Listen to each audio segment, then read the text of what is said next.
Estamos no ano da reconstrução. Esta foi a palavra profética liberada sobre nós e é debaixo dela que caminharemos durante todo esse ano.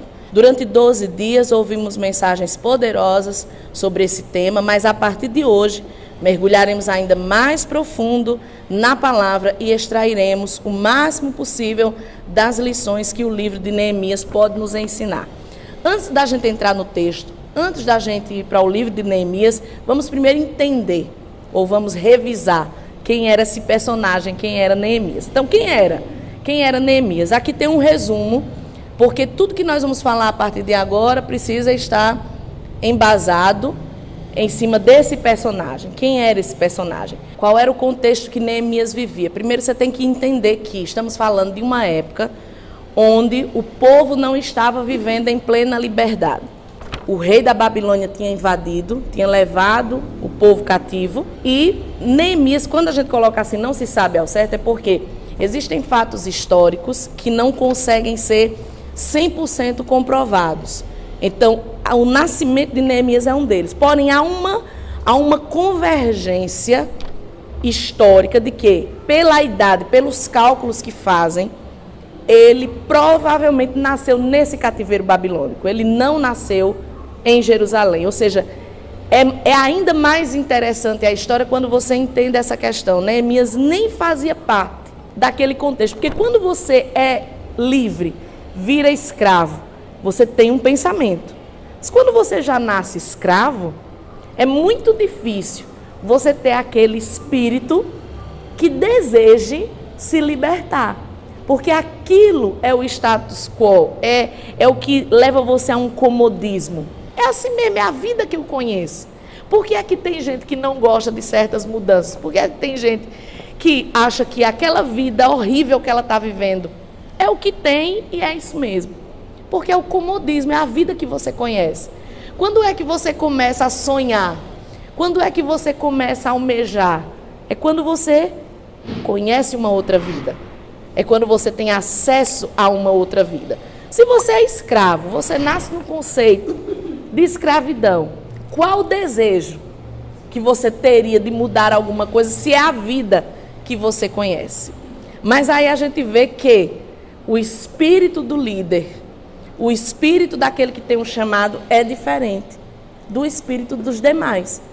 Porque se Neemias nasce no cativeiro, se a vida que ele conhece era a escravidão, como dentro do coração dele nasceu esse desejo, não de se libertar, mas de libertar o povo. Ele está lá no palácio e ele não está mal, ele não está vivendo uma vida ruim. Ele não era um escravo com uma bola de ferro, ele não era um escravo que era impedido de fazer certas coisas, não, era o contexto de escravidão, tipo Daniel, Sadraque, Mesaque e Abdenego. Quando o povo é levado cativo, tem uma turma que é levada para o palácio, tem uma turma que é levada para viver na realeza, tem uma turma que não vai viver igual aos escravos, que vai comer a comida do rei, vai desfrutar de toda a riqueza. Por quê? Porque eram nobres. Lembre-se que Daniel, Sadraque, Mesaque e Abdenego, a Bíblia diz que eles eram das famílias nobres, eles eram estudados, apesar de jovens eram estudados, eles conheciam mais que os outros, e eles foram levados para a corte. Eles não foram levados para viver aquela vida de escravo. Então isso aí é muito interessante a gente analisar esses dois conceitos de escravos. Tinha o escravo que era o da plebe, esse de fato ia viver uma vida muito complicada, mas tem um escravo que é levado para viver na corte. E para esse escravo era muito mais difícil, humanamente falando, ele ter qualquer desejo de liberdade, se a vida dele não estava ruim, se ele só ascendia, se ele só crescia. Ora, Daniel era um escravo, mas chegou a ser governador de 10 províncias. Então, que contexto de escravidão era esse? Era um contexto totalmente diferente do contexto do povo. Voltando para Neemias, Neemias não está na Babilônia, Neemias ele já já tinha se passado todos os impérios, né? Aqui a gente já está falando de um retorno, porque primeiro é o império da Babilônia, depois eles são conquistados pelos médios, depois pelos persas, e aí ele já está no último estágio da volta. Ele já está voltando, o povo já está voltando para Jerusalém, o povo já está voltando, já é o contexto de volta. Aquela liberdade já era algo real, mas ele estava preocupado não só com a libertação, mas ele estava preocupado com a qualidade de vida. É isso que me chama a atenção. Ele não estava preocupado até porque aqui está o fim dos 70 anos. Aqui já está, e até é importante você entender isso, o livro de Esdras e o livro de Neemias é um livro só. É na Bíblia que eles são separados.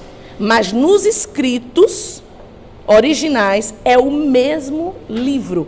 Por isso que falar de Esdras e Neemias, você está falando da mesma história.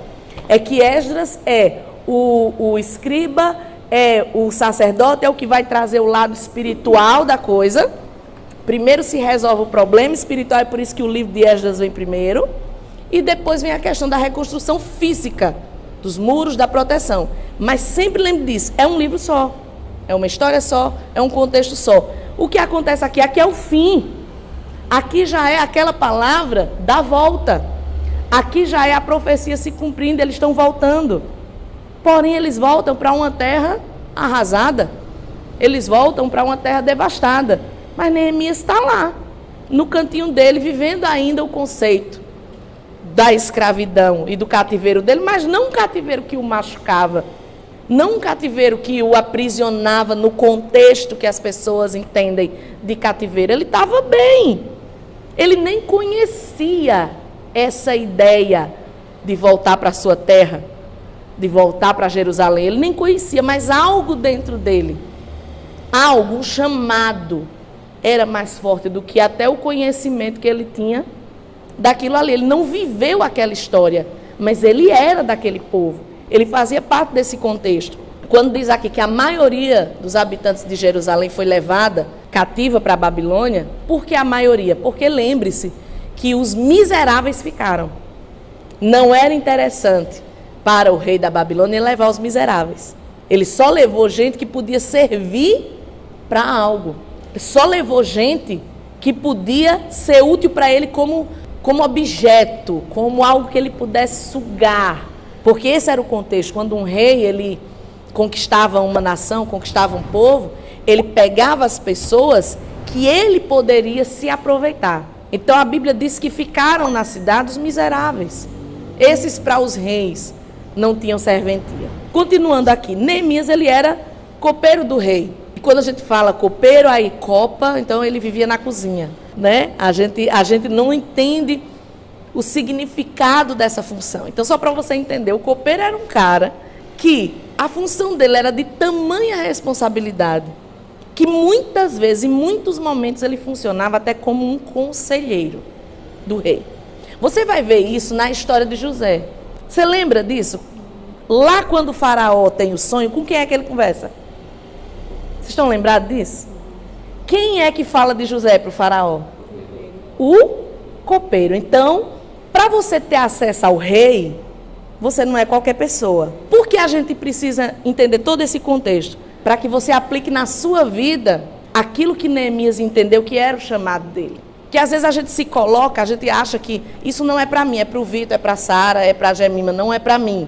E você tem que entender todo o contexto para você entender que é para você sim. Não é porque está tudo bem na sua vida ou que você está cuidando das suas coisas, que você não tem que também olhar para os outros e fazer a sua parte. O faraó está lá, tem os sonhos, está perturbado, e aí vem o copeiro e começa a conversar com ele. Porque isso era o natural. O copeiro do rei era alguém da alta confiança, até porque era alguém que comia antes do rei, que bebia antes do rei.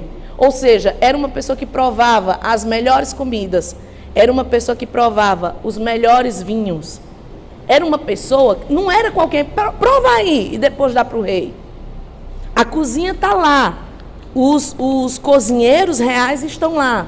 As pessoas que trabalhavam para produzir aquela comida estavam lá. Mas o copeiro era um outro nível. Então entenda, Neemias tinha um cargo de altíssima confiança. Ele estava numa função nobre. Ele vivia no palácio, ele não vivia no meio da plebe. Tudo isso para dizer para você, ele não tinha razão nenhuma de sentir a dor dos outros. Ele não tinha razão nenhuma para se preocupar com os outros. Ele não tinha razão nenhuma para chorar pela sua família, chorar pelos seus compatriotas. Porque quando diz assim, meus irmãos, minha família, ele está falando do povo. Ele não está falando de família de sangue, como a gente fala. Muitas vezes na Bíblia você vai encontrar esse termo. E os meus irmãos falaram isso. E os meus irmãos, muitas vezes ele está falando de irmãos no sentido de patriotismo. Então os meus irmãos, por quê? Porque são judeus iguais a mim. Porque são da tribo tal igual a mim. Não porque são filhos da minha mãe ou do meu pai. Então por isso que eles usam esse termo. Neemias usa esse termo. Minha família, meus irmãos. Porque ele está falando do seu povo. Um povo que ele fisicamente nem conhecia. Um povo que ele só ouvia falar, ele recebeu notícias. Então, pegue tudo isso, porque isso vai ser fundamental para as próximas lições e para o que a gente vai falar daqui para frente. Ele estava bem. Ele nem conhecia essas pessoas. Ele tinha um cargo da mais alta confiança. E nós vamos começar a extrair desse primeiro capítulo as lições para a nossa vida. Porque entenda, o objetivo da escola bíblica dominical não é só trazer conhecimento. Eu gosto muito e eu me identifico muito com a forma de pensar do Dr. Mike Murdock. Porque ele diz assim, eu não quero conhecer sobre tudo. Eu não quero conhecer tudo. Porque não tem gente que conhece de tudo, sabe de tudo, gosta de saber de tudo. Ele disse, não, eu quero conhecer aquilo que seja útil para a minha vida. Existem coisas, ele diz, tem coisas que eu não quero conhecer. E mais importante do que você saber o que você precisa conhecer, é saber o que você não precisa conhecer. Porque às vezes você perde tempo com coisas que não vão ser úteis na sua vida. Então, o propósito aqui da aula, dessas aulas nossas, da escola bíblica, de estudar a Bíblia, qual é o propósito de estudar a Bíblia? Não é trazer um conhecimento apenas por conhecer. Não é que você conheça a história de Neemias. Ah, que legal, ele fez. Não, é que você conheça a história e você aplique as lições da história na sua vida. Esse é o propósito. É que você pegue essa verdade. O que Jesus disse? Você conhece a verdade e a verdade vos libertará. Então pega a verdade que você conhece, vai trazer mudança na sua vida, vai fazer você ser livre. O que eu posso aprender com ele hoje? O que é que eu posso aplicar na minha vida hoje? Porque existem coisas na Bíblia que fazem parte de um contexto histórico e que, se você for aplicar na sua vida, não vai funcionar, porque faz parte de um contexto histórico, de um contexto da época. Muita coisa na Bíblia está ali para você aprender, para você compreender, para você discernir.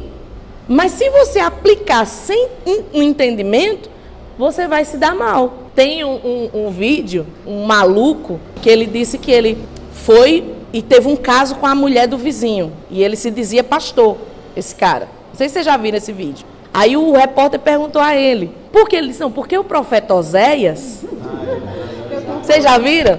O profeta Oséias, Deus mandou ele se relacionar com a prostituta. Meu Deus do céu. E eu fui lá. E era um membro da igreja dele. Vai lá. Aí o repórter disse, sim, mas o texto não diz que é para pegar a mulher do outro. Sim. O texto diz que era uma mulher da zona mesmo. E não era de ninguém essa mulher. E ele não era casado. Aí ele, é? Aí você vê, ele, deixa eu ver, aí ele vai ler. Então, se você, gente, o contexto, eu sempre digo, todo mundo quer ser profeta, mas ninguém quer casar com a prostituta, comer o cocô, andar pelado. Todo mundo quer, eu sou profeta, mas não quer fazer. Vai para os profetas da Bíblia, comer gafanhoto e mel. Pensa numa delícia. Porque ali é um contexto. A vida, eu acho muito interessante, quando Deus chega assim para o profeta e diz assim, olha, você vai defecar, aí você vai fazer a sua comida junto com isso. Aí o profeta, oh, Deus, tenha misericórdia de mim, eu nunca comi nada impuro. Aí ele disse, não, então vamos fazer um arranjado. Vai ser de boi, de vaca. Não vai ser o seu, não. Tem como você aplicar na sua vida literalmente? Não. Mas tem como você aprender lições importantes disso? Tem. O que é que Deus está ensinando? É profeta? Quer ensinar os outros? Viva primeiro. Essa é a lição. Você quer apontar o dedinho para os outros? Você quer dizer o que os outros estão bem ou o que estão mal? Você tem que viver. O contexto do profeta é esse. Então você vai fazer isso, Oséias, vai casar com a prostituta, vai ter filhos com ela. Literalmente os meninos eram filho de, né, ou filho da, literalmente. Mas por que Deus fez aquilo? Para ensinar, olha, é isso que o meu povo está fazendo. Esse é o meu povo. Esse é o meu povo, esse é o retrato. Deus estava dizendo o quê? Que ele era o homem honrado, ele era o profeta e o povo era a prostituta que estava gerando mais prostitutinho. Então, qual é o objetivo disso? Mostrar que o profeta precisa ser um espelho daquilo que ele transmite. Ele precisa ser a imagem daquilo que ele prega. Ele precisa dar o exemplo para poder ele pregar. O que é profetizar? É pregar. É liberar a palavra que vem de Deus. Então, eu não posso falar aquilo que não está sendo real na minha vida. Então, esse é o conceito. Mas eu não vou andar pelado. Olha, ande pelado. E foi anos. Ande pelado. E o cara andar pelado e ainda dizer que é profeta e foi Deus que mandou. Então, a gente precisa entender os contextos históricos, os contextos ali, sempre vai ter uma lição. Mas se eu aplicar literal na minha vida, vai dar problema. Então, qual é o nosso objetivo aqui? É extrair lições práticas para a nossa vida.